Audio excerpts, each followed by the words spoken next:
And day 4, we're going to be covering, well, just quick recap. Although I think all of you have been here, so I don't think you really need the recap. We've got the 5 categories.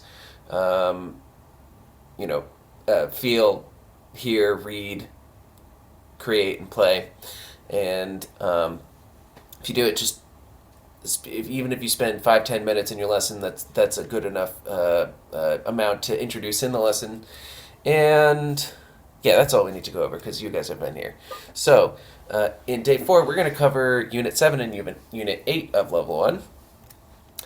And so the first concept in feel is about tension release.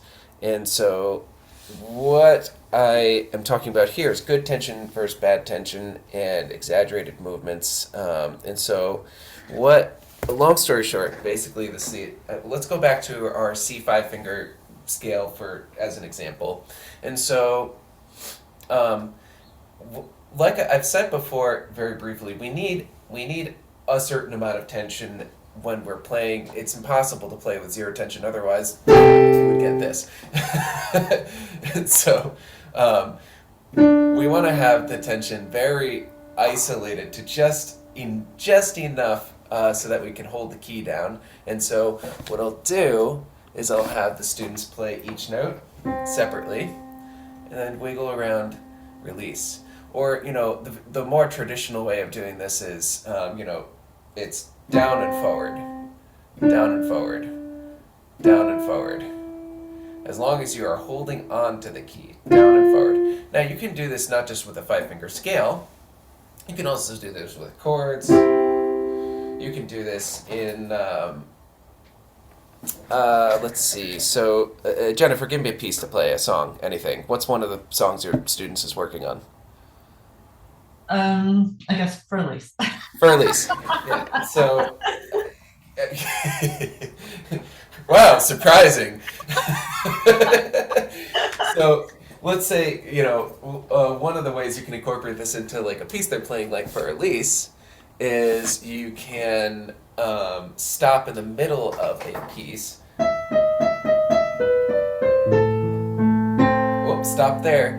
Now, do you notice when I stopped, I was very stiff, right? I didn't like release any of that tension. So what you can do sort of a stop go exercise and check that my one of my teachers, what they used to do was they used to just instead of saying stop, they would just go like this to me. They would lift up my arm. But I have a no touching policy in my studio, so I don't do that with my students. But if you're comfortable with hands on stuff, you could do that to your students too, where in the middle of the piece you go like this, and if you notice that their hand flops, then they're doing just the right amount of tension.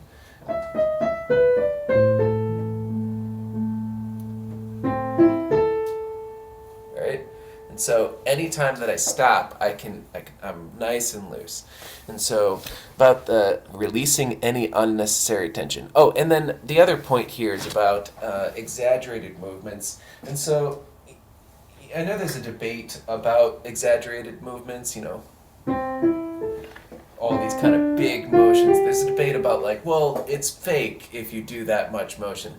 But I kind of understand the point of it, and so I do it a little bit in my studio too. The point is that some students, if they don't do the exaggerated motions, then they don't do any motions at all, and then they lock up. And so, it's easier to dial back the problem than to increase the motion. So like if a student is like this, it's going to be a little hard to get them to move. So it's better to have them overdoing it. It's easier to bring that motion back down. So there's a natural range of motion, and that's just a diminished version of this motion right here.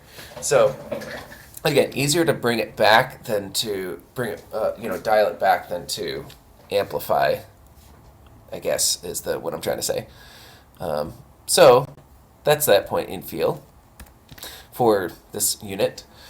So in here, the next concept that I go over in here is about you could say approximation notation. So So far we've gotten everything that we've done in here hasn't been necessarily related to notation, and not all the concepts will be, but this particular here concept is connected to notation, and it doesn't have to necessarily be for the, directly related to that. It's more of like, I use it more of like for reference for the student so that they don't have to remember every single note.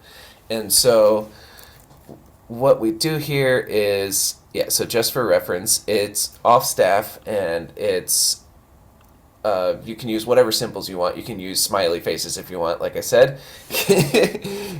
And you can do this with songs they know, and I would recommend doing it very slowly and in sections. So let's see. I'm going to share my whiteboard this time. How about we do, for some reason, Here Comes the Sun comes to mind. That's the first song. Unless you've got any other requests. Any other song requests? Yeah, I got a thumbs up from Tony. Yeah, Here Comes the Sun. It's a great one. So, the song, the chorus goes, Here comes the sun, little darling. Right? I'm not using my my best singing voice here, but you get the idea. So, stop that negative self-talk, Chris. Stop it. And so, so we want to take like a part of this. So let's do just, for example, here comes, just that much. And let's do it real slow. So we have to have a starting note. So let's say smiley face is up here. All right? And that is for here. Here comes, and I'd ask the student, all right, did it go down or up? Well, it went down. Okay, so let's draw a smiley face that's a little bit lower. And notice, there's no specific pitches here. It's just approximate where the notes are going. And so, here comes, good, let's go on. Here comes did it go back up? Did it go down? Or did it stay about the same spot? Here comes it went back up. And you know what? If they don't draw it at like the same exact spot that they did before, even though we know it's the same note, that's fine. We just want them to get the idea of, is it going up or is it going down? And can we keep a record of that? So now, when you actually set them up on the keys, so let's just, here comes the sun. Oh, that one felt pretty low, so I'm going to put it down here. Giant smiley face. So here comes the sun. Not exact pitches, but you see the overall direction. It goes down a little, goes up a little, goes down a bunch. And so when you then go to the piano and you're reading this, you can help your student by giving them, give them a starting spot. And if they need more information than that, then that's you can give as much information as you need. So you all are too good. So you're going to be... I'm going to just do it over here. So I'd say, hey, let's do...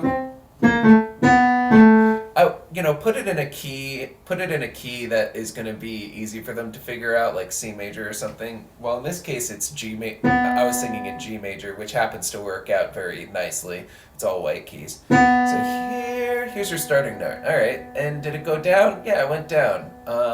Here come. Hold on, that doesn't sound right. Do you remember how we drew it? Was in our approximation notation. We drew it pretty close to each other. Oh yeah, so then I probably want to try the next note. Here comes, that feels about right. And then here comes the, oh yeah, we drew it so it went up just a little bit. Okay, so here comes the, and then probably what they'll do next is, here comes the sun. Hold on a second.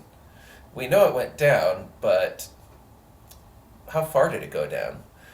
Here comes the sun. Ooh, that felt weird. Here comes the sun. And so after a little bit of experimentation, they'll get it. And then also the bigger point here is that they have something so that they don't have to completely remember it by ear, but they have something written down to as a record for them to follow.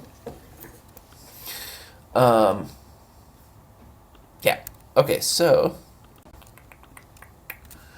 next, and this is back to our reading. And the next thing I would do is, just like the intervallic reading, is the 2 lines. And so we have done, so we're going to do 2 lines still. We did that last time. And then we're going to focus a little bit more on rests and top edge, but you can use whatever system you want. And so if a student is not comfortable with top edge, just use something else. It's fine. The point here is that we're focusing on rests. And so for rests, I like to, the concept of nothingness is very difficult for younger students in particular. And so it's easier to fill that time with something that at least represents quiet sounds. And so shh is good. Or if you remember, top edge was ta for quarter note, te for eighth note, t for 16th note, that kind of thing. So you can whisper the equivalent. So if we've got a quarter rest, you can go ta instead of ta. So if we had, for example, if we had, oh, I still have the drawing up. So if we had this example, we go ta, ta, to, right? So we've got that. Or if you want, you can go ta, sh, to. Or if you are counting, 1, sh, 1, 2. If you're doing numbers like that, like you normally would do. And so this way, and I know if you wanted to, there's also ways to do it like physically too. I've seen this before. If you go 1, you can do 1 and then open arms like this and then back to the note. The only problem with that is we go way far from the keys when we do that. So they have to find their spot again. But I enjoy introducing the rests like this. And so, and I guess, I should have said like, okay, well, let's say, I was just doing the rests alone, but, you can do it on 2 lines like this. 2 lines for right hand, specify right hand still, specify left hand. And then you've also got to specify the starting letter. So, C. And at this point, again, they are also doing steps and skips. So if you wanted, you can do like, I'm just going to build so you can see more of an example. They can do that, for example. Or you can have a left-hand note here too. Notice I don't have any time signature. I don't have any bar lines here. The focus is just on the intervals. And then, I don't know, we'll say G over here. That's G. So, good way to get going with that. Now, back. And then, of course, you can have them write this way. Start to, as they're getting used to notation. And then, something that I found when I was like taking education courses and stuff is this was ignored quite a bit, and it's okay to like, if anything, it's very inspirational to give your student show your student something super challenging, something that they obviously wouldn't be able to play at the moment. And start to find symbols. Say like, hey, here's Schumann, the carnival, and hold on. Oh, I realized. Hold on. Yeah. So like, show this to your student and say, hey, do you recognize that? What's that? Oh, that's ta. see, you can read a little bit of this hard music. So it gives them like a little confidence that like, you know, it breaks down these pieces so that they're not as intimidating. Because if you just show them like if you show them an advanced piece, they're going to be like, oh man, I'm never going to be able to play that. But they can make sense of some things in here. And so start to slowly introduce that. So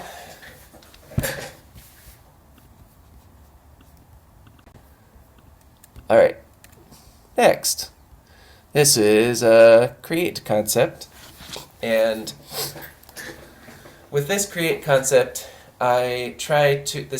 We've done a lot of melody stuff. Eventually, we're going to get out of melody, but in my head, melody is one of the most important things when it comes to creativity. Um, and so, when you're introducing more long form melody, when you're trying to get them to improvise for a longer amount of time, these three words can be really important. Otherwise, you might notice that they just kind of ramble on. So, without these three words, it can end up being something like this. Um, you know.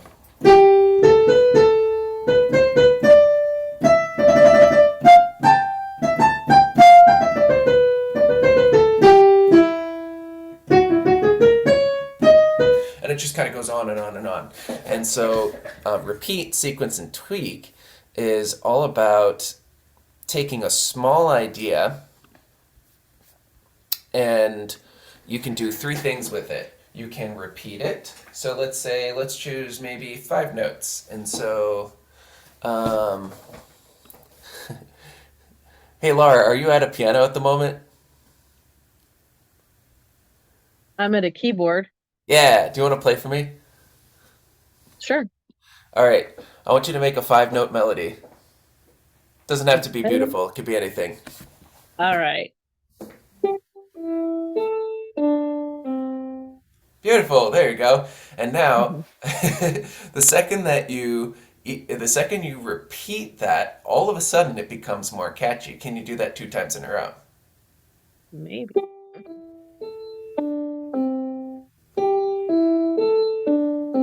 Oh, now I'm starting to catch on to that. That's starting to get pretty catchy. And so that's the repeat. You're being an excellent student so far, Laura. And and so then the sequence. So a sequence. In case I'm sure you probably know what this is, or you. Yeah, you might not know the word, but you know what it is. So sequence just means you're taking the same intervals, the same direction of notes, the same fingers even, and you're moving it to a different spot on the scale or just a different spot on the keyboard. Basically, you're transposing it. And so you could even take that up just one step. So you, and then go. Can you try play it one time and then play it another time at a different spot?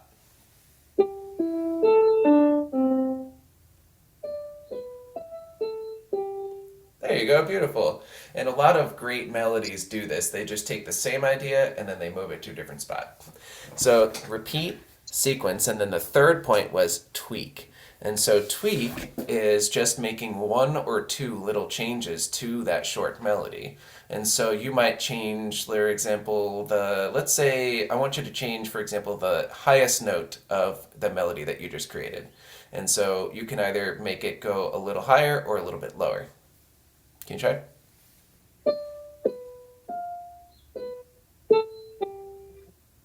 Good. And now, that was a perfect example. And you might have noticed when you did that, it's like, you know what, I didn't like the sound of that much. And so, Mhm. let's tweak it a little further. Can you move that note that was a little sour up or down a little bit?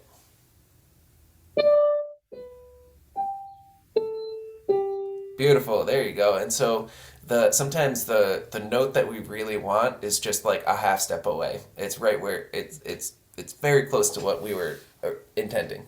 So, good job, Laura. And then you can go back and mute yourself again. And so remember those three when you're working on melodies: repeat, sequence, and tweak. And when you're and then if you do a whole bunch of this, you can create a pretty long melody out of this.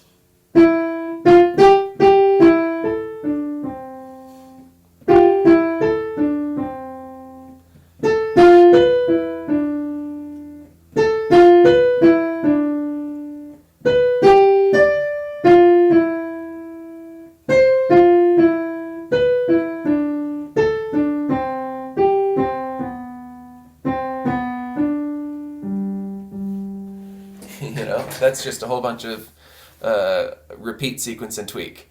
And so with that excellent, with a beautiful melody.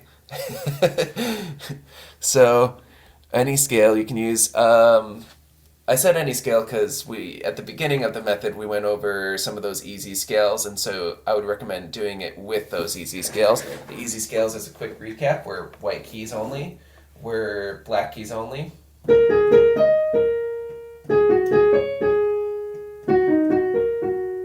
You know, you can do it with the half step scale, the chromatic scale, or you can do it with the whole tone scale. So.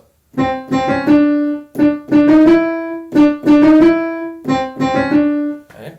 Or you can do it with the whole tone scale.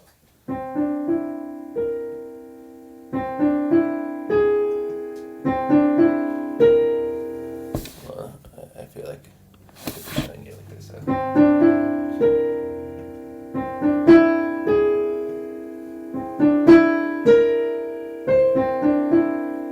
Right?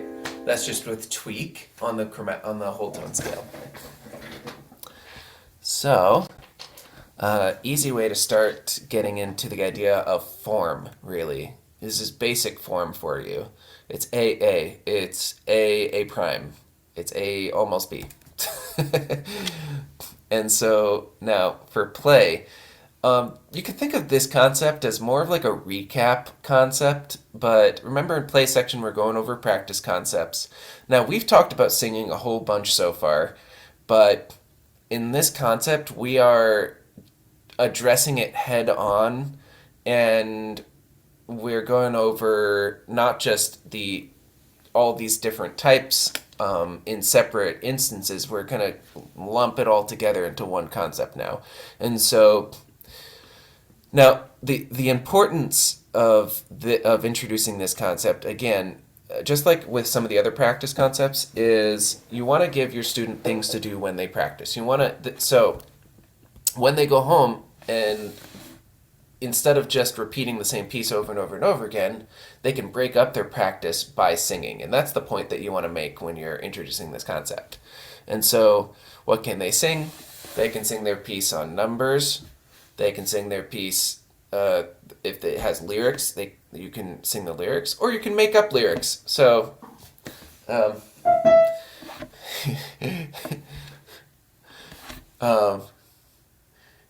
Beethoven, he did not like for Elise, Elise, oh, sorry. so he wrote a song, a sad song, whatever it is, right? So you can practice making up your own lyrics. You can sing it on fixed do or solfege or solfege, whatever you want to use, So that would be, for example, yade yade ya ba da sa la on solfege, and you can sing it on topfege, and I believe that's or you can sing it on numbers, however you count. And so in topfege that would be, because it was 16th notes, so it would be a lot of T's. T T T T T T T T ta. So, and then you can practice it. And again, the student can do all these different ways. It doesn't just have to be one of them or the other. And they can practice singing it alone. They can practice singing it and playing it. You could just sing it on do. Do, do, do, do, do, do, do, do. The whole idea here is that they start to, they have something else to do in their practice. And it's helping their oral skills. And then the last point that I did put here is also pretty important too. Now, what is one other benefit of singing? really, there's so many benefits to singing. But one of the things that I often find myself telling my students for why should you sing, is it helps with prediction. Um, and so if you hear where a note is, when you sing, that means that you are listening. If you sing in tune. And um, so when you sing, that means that you're listening. And if you're listening, you can hear and feel where the note is going next, approximately, like you saw before. And so even if you're reading, then if you're reading and you can hear what you're seeing on the page, you can hear about how far it's going to go up. If you are learning a song by ear, it's a little bit more obvious, right? Because like you have to use your ear, you have to sing. So prediction mainly, but there's other reasons too. Okay, so Unit 8, Level 1. Feel. This is where I introduce pedals. And notice I say pedals, not just the one pedal, because um, kids love learning about every pedal that exists. And so, and now, the first thing I'll address is like, all right, technique, obviously. So now, of course, my opinion on pedal. Although I'm sure that you all feel the same way. You play. I don't know if I can point the screen down. Well, whatever it is. So the point is, you're all seeing my screen, right? Okay. Yeah. For some reason, I'm seeing Lara. Well, anyway, so the sit on with pedal. You sit towards the edge of the bench so that you can actually put more. You get to see. You have to sit towards the edge of the bench so that you can put more weight on your foot. If you're sitting back here, then you don't have any weight on your feet. You could just kind of wiggle around, and so you have to sit towards the edge. And then now with the actual foot itself, I like to play with more of like the ball of my foot, and so like to have that kind of sitting on the edge there. And so I talk about placement. You don't want to be playing with your toes because you could get some tension. You don't want to be playing with like this, lifting your whole entire leg up because then you're gonna fall if you're sitting the right way. If you're sitting on the edge of your bench and you lift up your leg, and you might fall forward. So you don't want that. So you want to be lifting up like this. And then now, at this level, we're not introducing pedal changes yet. We're just talking about pedal up, pedal down. And so, one of the... sure, let's use this example. Even though I try not to mix the reading and the hearing too much, but we'll only introduce this symbol, which is the pedal down, pedal up. And that's if I introduce the symbol at all, honestly. And so clear that. It's more about the doing of it, remember. So that's the whole point of feel, is we're more talking about how to do it, right? Yeah, we'll talk about the functions of each pedal, and then I'll show them also, I'll hold the pedal down for them so they can take a peek inside the piano, and they can see what each pedal is doing physically to the piano mechanics of the piano. It might be helpful to discuss the difference, especially if they practice on a keyboard.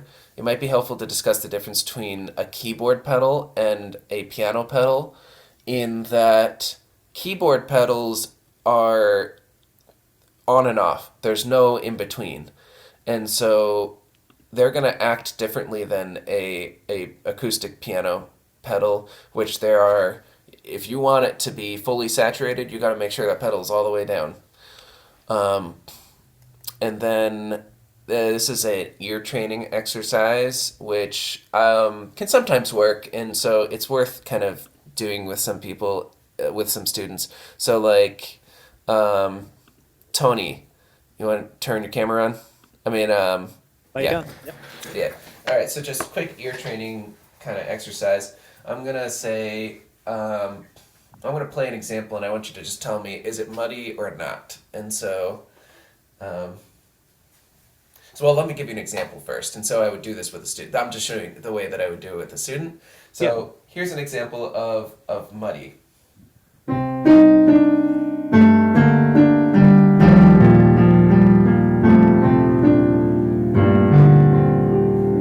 Right, you can hear how I never changed the pedal. And so it's muddy. And if I did.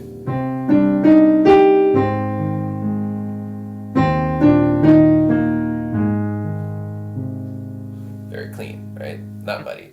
All right, so I'm gonna play. I'm gonna play, and I want you to tell me was it muddy or not muddy.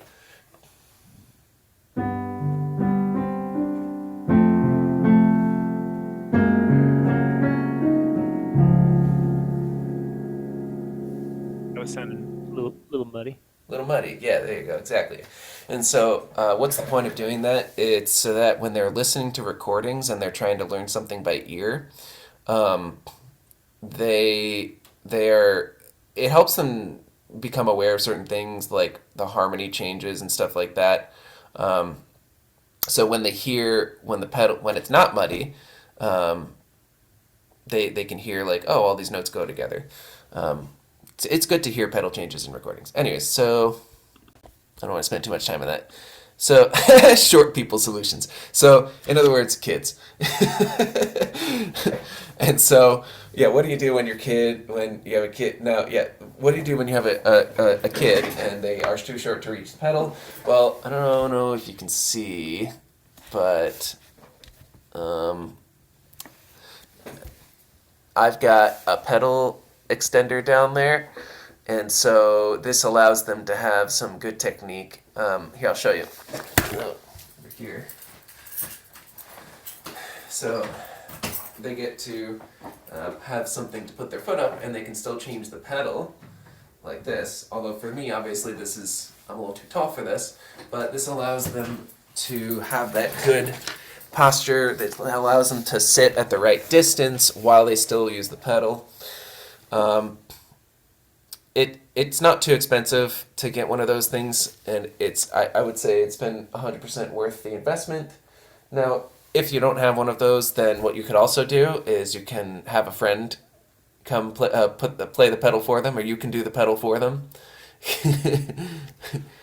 And so, you know, if you were to be in a performance and they don't have a pedal extender there or anything like that, then you can pedal for them in that situation.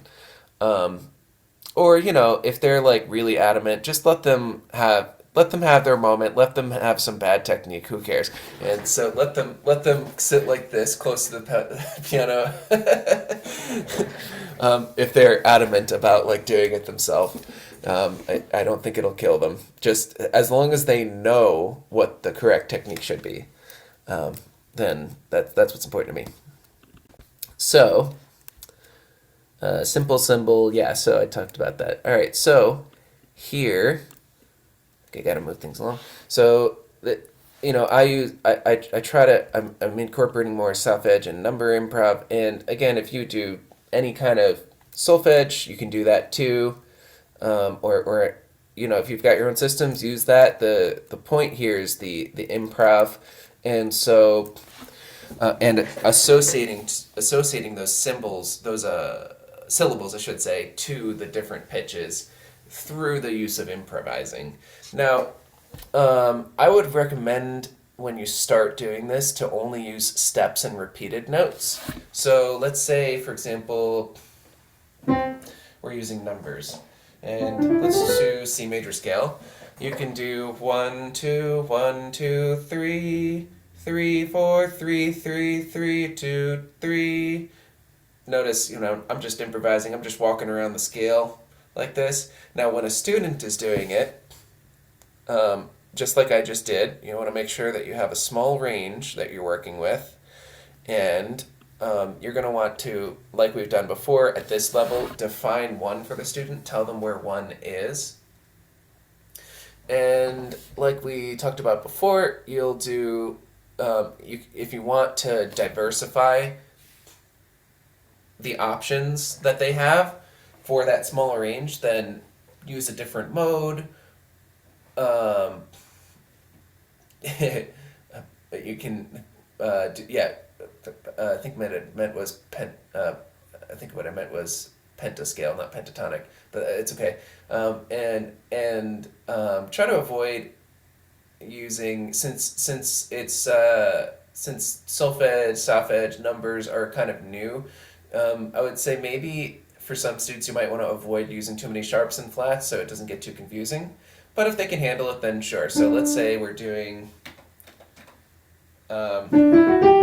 D major.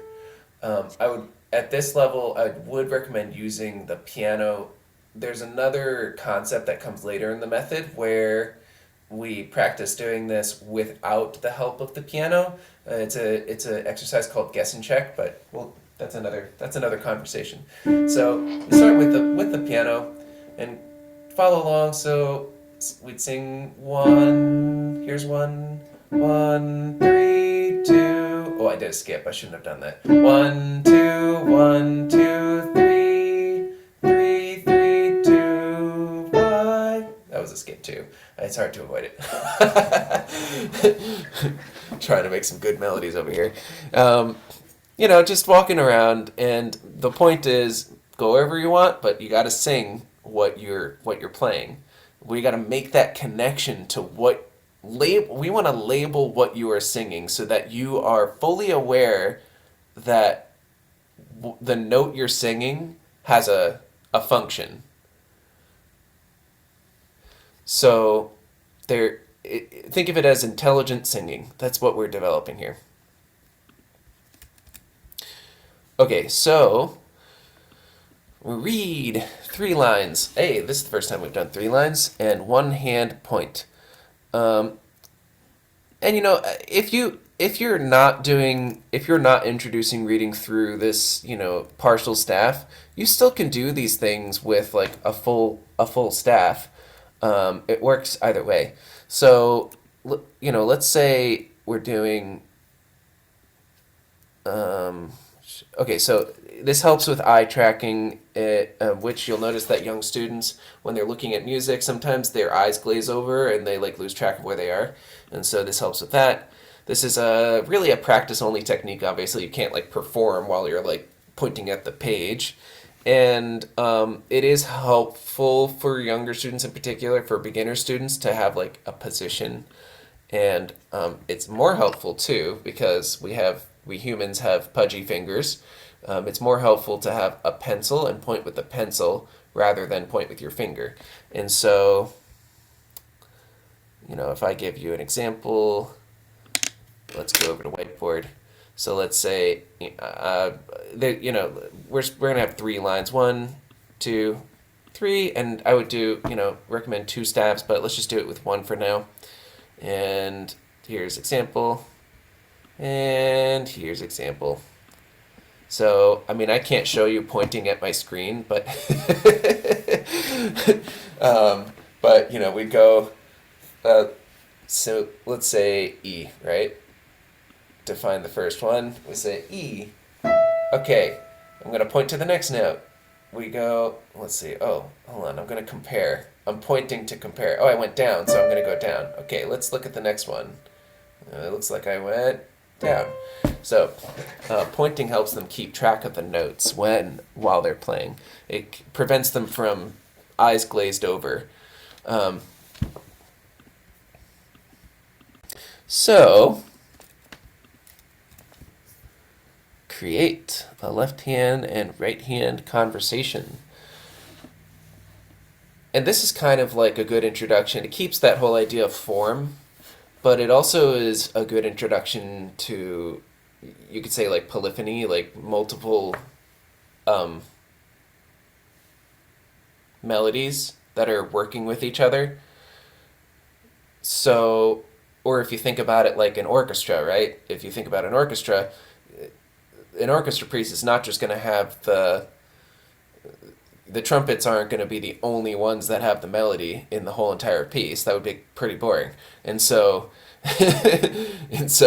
you're going to want to pass the melody back and forth between instruments. And so this is a good way to start introducing them to this idea that the melody doesn't just have to be always in the right hand.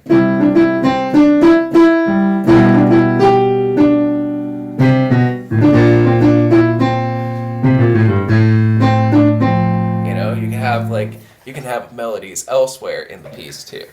And so now, but how do I introduce it in a more simple way, not like what I just did? Well, it's fun to compare it to an actual conversation. Like, so,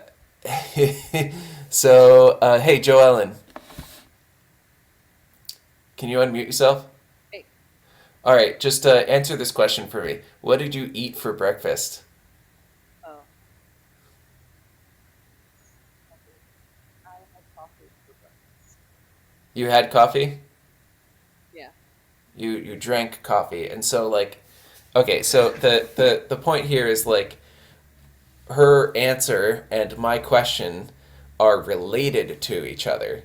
And so when I said, I should have said, what did you consume? And so, like, if we were to kind of simplify what her and I said, what did you consume for breakfast? I consumed coffee, right? Very nutritious. um, and so, hey, you know what? I had coffee and English muffin, so I'm not too far off from you. But my point, so I get off track so easily. So, what did you consume? I consumed coffee. And so notice that we both used that term consume, right? If we broke it down. And so music is the same way, where when you have a conversation, usually you're going to share part of that part of that is going to be carried over. So if I did something like this, something is going to carry over into the answer. What carried over in that case? The rhythm, right?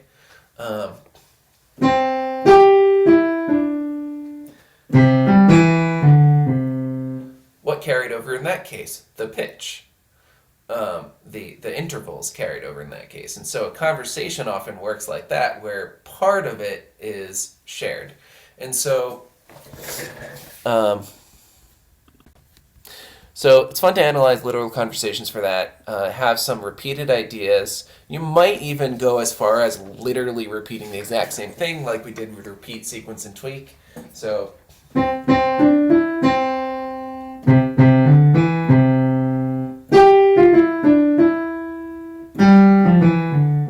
you might go as far as literally repeating the same exact thing. And then you can take this idea a step further and also incorporate shifts in each hand. And so, let's say, tell your student, you know what? I'm bored of having just two instruments. Let's have trumpet, let's have bass, and then let's also have flute. And so, trumpets goes first. Bass. Flute. So, have them think about more than just those two spots, and do the same thing. Move your hand to play the same thing at different ranges. And of course, give them examples, like good, model it for them first. I like to often do like 3 examples before I let them try themselves. So, yeah, okay. So moving on. All right, the last concept I want to go over for today, a practice concept, is about distractions. And so, and now I will say, I address this in sort of 2 different ways. One, purposefully giving distractions, and then one, purposefully removing distractions. And so, when I see Joanna, see your kid in the background, is she distracting you? And so, but this is great, it's a good example. So, obviously, it's good to practice without distractions, so it helps you stay focused.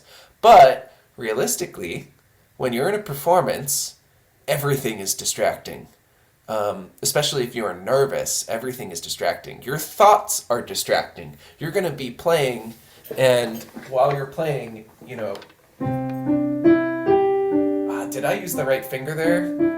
I think I used the right finger there. You start to overthink things, and so those intrusive thoughts come in, and you're very distracted. And then somebody might cough, and like, oh, does the cough mean they're not paying attention? And so there's all these distractions. So why not just practice distractions so that when you are in a performance, it doesn't affect you as much. So the things you can do, obviously, you need a partner. You need someone to distract you while you're playing, and um, ask have your student go home, ask their friend, their brother, their mom, whoever, and you can have them do a few things. Let me share my screen again so you can see the list. So here's a couple of ideas. You can have other music playing in the background while they're playing their piece. That is insanely distracting. Um, and I've had audience members be like singing while I play out of tune nonetheless, and so that that can be very distracting. You know, Mary had a little lamb, and so you can have another thing that's really distracting is counting while they're counting, but like not helping counting. So just random numbers, 4, 2, 1, 9. So think, because they're already thinking like, what finger number do I use? How do I count this measure? 1, 2, 3, 4. They've got a lot of numbers going on in their head. So purposely throwing other numbers their way can be. Um, uh, uh, Tony, actually, you're near a piano. Can you turn on your sound again? Yeah, you got yeah. All right. The third instruction is wrong instructions. And so I'm going to give you wrong instructions. I want you to play, and I'm going to give you some wrong instructions. Let's say you can play anything you want, and I just want you to ignore what I'm saying. So, I'm just gonna play whatever I want. All Yeah. right. No, it's got to be on black keys. Oh, I'm sorry. No, Oh, see, what I'm saying is all right. I'm giving you incorrect Got it. instructions. Got it. All Okay, right, here. so keep going. All right, no, that's got to be on black keys. I think it's in the key of D major actually. Did you mean to use finger 5 there? Yeah. Okay. Good. Okay. Good. Good. Yeah. Gotta bring back fight song. Fight song. You got to have fight song in every session. Yeah, excellent. And so you did a great job at ignoring my distractions. And it can be really tough to do that, because especially if you're the type of person that like wants to, listen to other people. You can have a conversation with them. So while they're playing, ask them how their day was. See if they can keep going while they're talking about something else. Um, you can Just int- exposed my fleeting attention span, though. Don't listen to me. Oh, okay, I'll go on Black Keys. Oh, you're fine. So you can intimidate them too, which is kind of like what I was just doing now, right? So wrong instructions, intimidation can kind of be they can overlap. So that was. I don't think I need to share my screen again, actually. So that's the all I got for you today. And again, what I'd encourage you to do is take one of the things that we went over today, and you can take one of the old thing, the one something that you've already done before, and just do it again so that you remind yourself that that's like something important to go over. Or you can take one of these new concepts, just try it out, even if you think it's a crazy idea. Just try it out and see how it goes, and then feel free to let me know.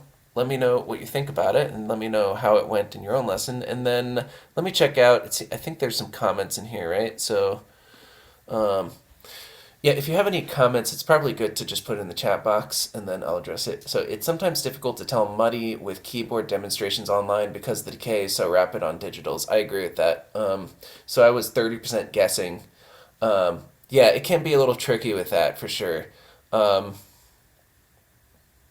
you know what I should have done is so if you, it's good if you have here I'll show you. Um, So I have this keyboard program, and generally speaking, I've been using just real audio, but some of these programs have the option to do, let's say, I think it was MIDI connections. Okay, so, okay, you can hear it now through the. Can you hear it through the screen now? Yeah. So, if you do it through the screen, then it's a little better, right? So that's easier to tell if it's muddy. Um, so that's one solution. And then Victor Wooten says, "Let's have a bad playing competition." I think I watched a video with Victor Wooten once. He's fun to watch. I'm going to have fun distracting my own son. Yes. Yeah. Well, I teach Lars' son, and so yeah, he would be great to practice distracting with. And so, very good. Very cool. All right. Well, is there any other questions? I'll give you 5 seconds to ask any questions that you might have. Um, I don't know if you want to answer this, like if you don't want this on the recording. I didn't know, I wasn't familiar with you said top edge is another Top one. edge. Yeah, I'm not familiar with that. that's because I invented it. Oh, cool. And So so, yeah, yeah, no, but is today the first day you mentioned it? I know you mentioned the soft edge or the cough edge. No, you know what? I think today was the first I mentioned it. I'm sorry. I should have gone over that a little bit more clearly. Yeah, no. so it's one of those other things where it's like it's so new to culture that like Mhm. it's if they already know a different way of counting, then go ahead and use that way of counting. But if they've got a blank slate, if it's a blank slate and they have never counted before ever, then it's a fun way to introduce counting, which So is it's rhythmic dictation. it's not. Yes, it's rhythmic notation, and so and it's a way to avoid the whole confusingness of fractions. So instead of saying, "Hey, this is an eighth note. How many beats does an eighth note get?" Half a beat. Wait, so it's an eighth, but it gets half? That's confusing. And then how many can you fit into a measure? That is three, four, six. What? So, and so it's kind of one way to like get away from numbers and just kind of it gives it a different label. So instead of saying eighth note, it's te. It's count Easy. versus How many variants are there in Uh, like meaning like you have like a is it just like a short and a long, or is there like a short and a long and a really long? Like how many variations do you have for the rhythmic dictation or for the Hold rhythmic on. part? Let me show you. So, I'll usually I would actually write it out. I probably should have done that honestly, but whatever. I'm just curious because I think it seems interesting. Yeah. So one, two, three, ah, and then four, and then five, and this one has two flags, and this one has one flag, and so 16th note is always T, always ta. Oh, sorry. Undo. Te, ta, to, tu. Got it. I'm sorry, but these are for rests, right? So ta fet. No, no. It can be for rests or it can be for notes. It's rhythmic, and so I got my head on straight I today. didn't mean I didn't yeah no I didn't mean to throw you off. But Oh, I you're was fine. just yeah I heard I was curious of how many different like note values can be represented within that, and so I understand like you're saying it so it's outside the context of having to Yeah. deal with a time signature or how many are fit into whatever. It's just literally that's just a string of notes and assigning a value, assigning Yeah. into a value. That's cool. Or an easier way to think about it is just it's a different label for this note. So instead of calling this a quarter note, just call it ta. It's a Right. ta. Um, and so um, Hmm. I will say, if you have this is something I would cover later, and it depends on the age, depends on whether or not I do this or not, but this is something, and honestly, I haven't used this in my own teaching yet. I haven't found the need yet, but um, once this becomes a little more common, this is a some. So I didn't address a dotted note, right? What is a dotted note? It is this plus this, right? And so what I'd go is um, this would be toa, toa, toa. That's that. That's the pronunciation. So just so you can see like how other notes might be covered. Okay. Was there a Cool. question? Yeah, I just agree with the vowels you chose for each one of it. I don't know why, but it feels intuitive. Yeah. Well, the idea to Long one. me, I don't know why, but I think it feels right to me because e just feels like sharp and short and yeah. Whereas ooh like, and I said this the other day. I think who is in medium? yeah, ooh Or sounds no, who is longer? yeah. When I say ooh, it just makes me think of like a cow sound and like moo, and like cows moo for a long amount of time. And then Moo. is just medium. Yeah. Eh. Yeah. So, and then is like is Right. neutral. Oh, okay. Feels neutral to me, and so like it's right in the middle, and then like a quarter note feels neutral to me, and so um, That was yeah, thoughtfully done. It wasn't random. it wasn't totally random. Yeah. Okay. Well, I know some of you guys probably have places to go, people to see, things to do. So I'm going to go ahead and let you all go. Thanks again for coming.